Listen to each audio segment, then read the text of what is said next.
Welcome back. It is 9:13. Several states are announcing the lifting of mask mandates and fully opening businesses back to normal. But health experts are concerned it's happening too soon, especially as these new variants begin to spread across the country. We are joined by Dr. Shikha Jain with the University of Illinois at Chicago to talk more about this and other things this morning. Good morning to you. Always great to see you. Let's start with Texas and Mississippi. The governors there are saying that they are lifting mask mandates and they're opening business 100%. Dr. Fauci says that's inexplicable. The president says it's Neanderthal thinking. So what, if anything, is wrong with this move? Because positivity rates are really low right now.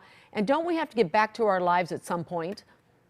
Yeah, you're absolutely right. Positivity rates are going down, but Texas is still seeing 7,000 cases a day. And just because positivity rates are down now doesn't mean they're not going to go up very, very rapidly. We have these new strains that are much more contagious. We know that masks work. We know that we have vaccines that are ready to go in people's arms. But if we start letting the numbers go out of control again, which will likely happen, we've seen surges every time mandates have been rolled back.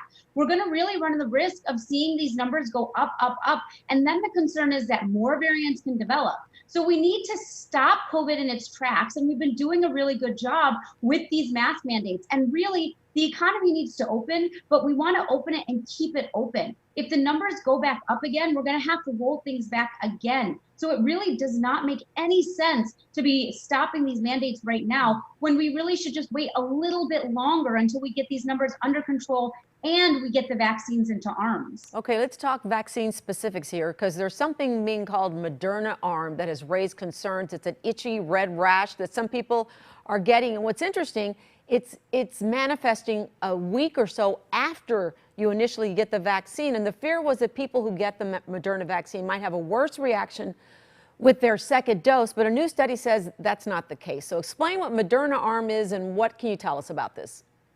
Absolutely. So everybody isn't getting this reaction. It's a very small number of people, but the people who get it, it's a delayed reaction where there's some inflammation, some redness, and sometimes some itchiness that they see at the shot, at the place where they were injected. And it usually happens about 6 to 7 days after they got the shot. But what this study found was people who get the second shot typically do not get the same reaction. So even if you got this reaction the first time you got the shot, that does not mean you will get it the second time, and you likely won't. And it's not a dangerous reaction. It might be a little annoying and irritating for a few days, but it's not something to be concerned about. So absolutely, even if you got this reaction with your first Moderna shot, you should still get your second shot as scheduled. Okay, now we're waiting for the CDC to release coronavirus guidelines designed to ease restrictions for fully vaccinated Americans, and they were supposed to do that. They've delayed it, but Dr. Fauci has already said small gatherings indoors among vaccinated people are probably safe, and he's also said the relative risk is so low that you wouldn't have to wear a mask and that you could actually have good social gatherings within your own home. So what's your advice to fully vaccinated people right now? So I think if you're fully vaccinated, you can absolutely have a small bubble of people who are also vaccinated who you can gather together indoors. And if you are really careful and you know that you're not really being exposed to other people and you're vaccinated, then you may be able to take off your mask. It's just with that small group of people. I also know there's a lot of concerns because with all these things happening with mask mandates getting rolled back, there's concern that these new variants are going to spread, and we don't necessarily know all of the information on how these vaccines respond to these new variants. So that might be contributing to why some of these guidelines are being a little bit delayed in announcing them. But I do think that if right now, if you're in an area where the numbers are low and if you're vaccinated, you should be able to spend some time with a very small group of people who are also vaccinated indoors and potentially even remove your masks, again, depending on what those other people have been doing outside of the gathering that you're doing with them. Okay, and some good news now. Reports that the COVID-19 vaccines may be available to high school students by this fall and early 2022 for children. How important is that in the herd immunity that we've been so desperately seeking?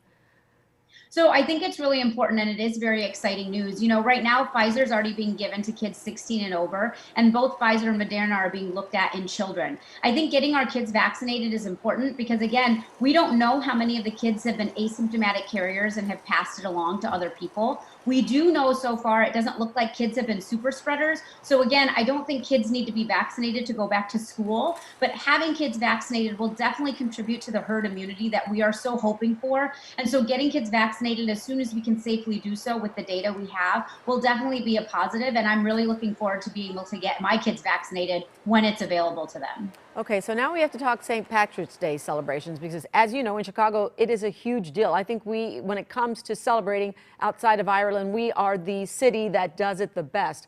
But the city's top doctor is saying, hold off, don't do it this year.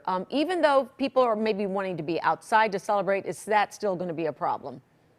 So the biggest challenge with St. Patrick's Day celebrations in Chicago is there's a lot of eating, there's a lot of drinking, and you have to take your mask off to do that. I mean, you're seeing the pictures now. It's people gathering together, whether you're outdoors and indoors in closed spaces or close together. And there's absolutely a risk that we're going to lose ground and we're not going to be able to get this pandemic under control as fast as we want. So we are strongly encouraging people to come up with alternate plans to what you've done in the past. If you're going to gather with people, do it outdoors. But again, try to keep your group small and really keep following those things we've been saying for the last year, because we don't want to end up with another surge in Illinois and having to roll back some of those things that we've been so lucky that we're able to open up some dining again and open up the businesses again. We don't want to end up taking 10 steps back because people decided they wanted to party on St. Patrick's Day. So just be respectful of other people and try to think really hard about the decisions you're making and make plans now for some really cool virtual ways you can celebrate this year. Okay, Dr. Shikha Jain with University of Illinois at Chicago. Always a pleasure. Thank you so much for joining me this morning. We'll see you next week. Have a great weekend. You too.